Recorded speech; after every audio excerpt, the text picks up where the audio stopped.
Alkisah, di sebuah bukit yang jauh dari desa, hiduplah seorang janda miskin dengan anak gadisnya yang bernama Darmi. Ayah Darmi sudah meninggal saat Darmi masih kecil.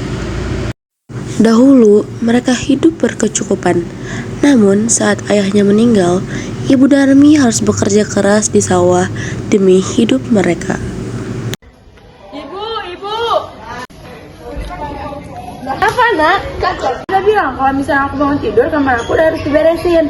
Udah harus ada telur rebus, cari buah, sama lulur aku buat mandi. Bunda, kamu kan bisa mempersiapkan itu sendiri. Kalau misalnya aku lagi sibuk gimana sih?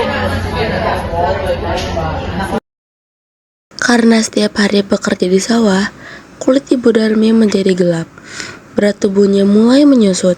Semuanya dilakukan demi Darmi. Matahari mulai memancarkan sinarnya. Sang ibu sudah bersiap-siap pergi ke sawah untuk bekerja. Ibu tak pernah lupa mengajak Darmi ke sawah untuk membantunya bekerja. Ayo nak, bantu ibu bekerja di sawah. Enggak bu, nanti kalau misalnya aku itu kayak ibu gimana? Ya ampun, kamu sampai tega pada ibu. Miskin aku lagi sibuk juga. Dia juga enggan keluar rumah karena takut kulitnya menghitam seperti ibunya. Dengan wajah yang sedih, ibu pergi ke sawah sendirian.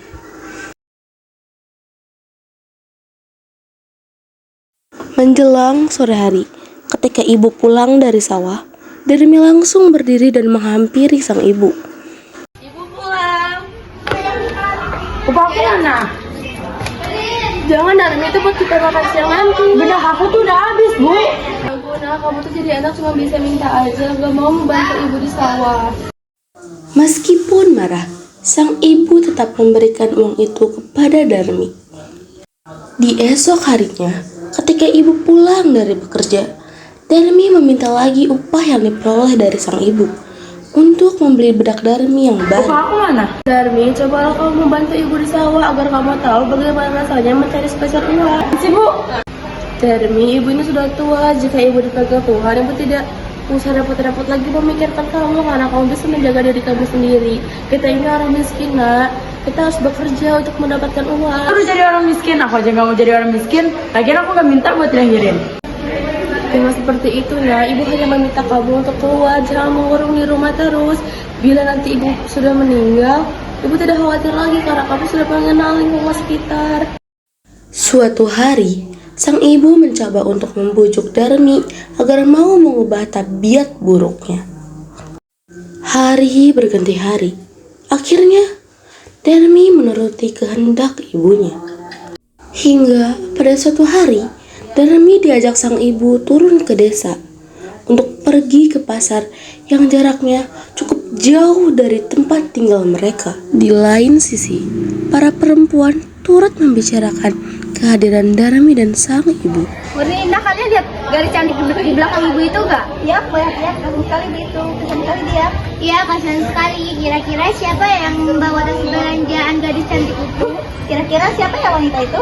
Sus, yaudah, biarkan saja. Ayo kita tanyakan, ayo. Karena penasaran, mereka pun menghampiri Darmi dan sang ibu.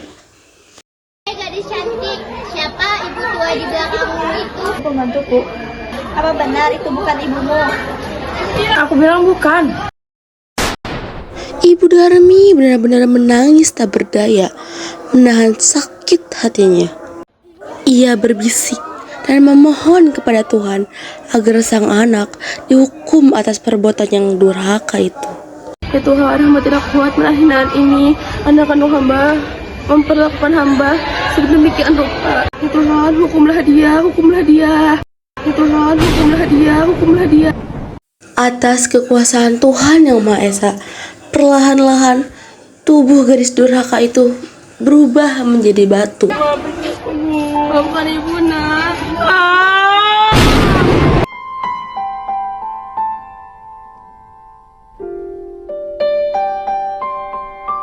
Ibu, kuucapkan kata maaf hari ini.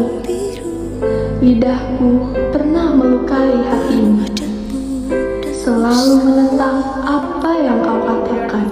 Bahkan dirimu ibuku selalu berkata kasar padamu, hingga membuat air matamu menipis.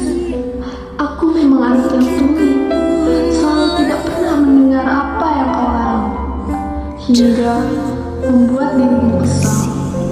Aku ini anak yang malas, selalu berkata tidak untuk hal yang kau inginkan, hingga hatimu teriris.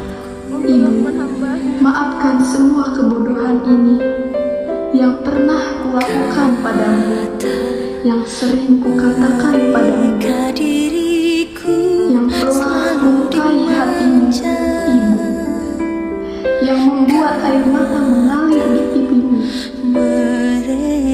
Ibu, maafkan semua egoku yang tak peduli dengan perasaanmu, yang selalu menyia-nyiakan perhatianmu. Dari cerita rakyat Batu Menangis, kita semua dapat mengambil pelajaran bahwa kita sebagai anak hendaknya kita berbakti kepada orang tua kita. Ibu adalah orang yang telah mengandung, melahirkan, dan merawat kita dengan penuh kasih sayang. Seperti apapun rupa orang tua kita, baik miskin maupun kaya, mereka tetaplah orang tua kita yang harus kita hormati. Sayangilah dan rawat dengan sepenuh hati. Hormatilah orang tuamu, nak, maka akan datang keberkahan di dalam hidupmu.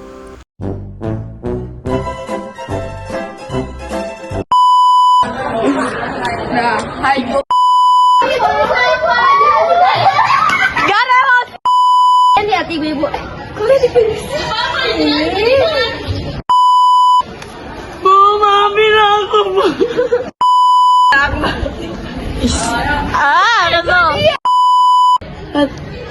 Ngomong apa ya tadi? Gue lupa.